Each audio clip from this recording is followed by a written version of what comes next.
వెంకటేశ్వర స్వామి వారు తనే బయలుదేరి వచ్చారు. వచ్చి ఏమో అనంతాచార్యులు అనారోగ్యం తగ్గిందా అన్నారు. ఇటువైపు నుంచి అటువైపు తిరిగి పడుకున్నారు. ఆయన మాట్లాడలేదు. మాట్లాడకపోతే ఆయనే పాపం బల్ల లాక్కుని వెంకటేశ్వర స్వామి వారు కూర్చున్నారు. ఇవన్నీ యథార్థంగా జరిగిన సంఘటనలండి.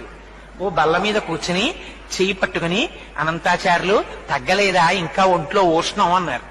అంటే పాపం మీకు ఇప్పటికి తీరుబడి దొరికింది, మిమ్మల్ని నమ్ముకుని కొండ మీదకి వచ్చి ఈ నేల నుంచి పుష్పకైంకర్యం చేస్తున్నాను, 3 రోజులు అయింది జ్వరం వచ్చి పడి మంచాన వచ్చి నన్ను పలకరించడానికి తీరుబడి కుదరలేదు, వైద్యుల్ని పంపిస్తానన్నావుట, ఏం పాపం నువ్వు వచ్చావేం ఖాళీ దొరికిందా అన్నారు.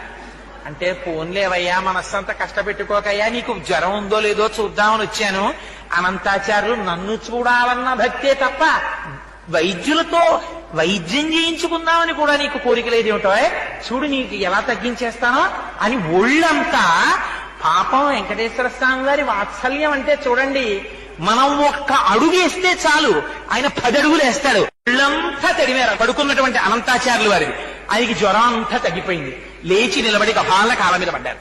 పడి స్వామి అలకొచ్చేసింది, ఏం చెయ్యమంటారు, ఎప్పటి నుంచో ఈ శరీరానికి ఉండిపోయిన ఉద్రేకం అహంకారం, మీరొచ్చినా కూడా అంత కోపంగా మాట్లాడాను, మీరు రాలేదని మనస్సులో ఉన్నటువంటి వ్యగ్రత చేత అలా మాట్లాడాను, మరోలా అనుకోకండి స్వామి, నన్ను క్షమించండి అని ఆయన కాళ్ళ మీద పడ్డారు.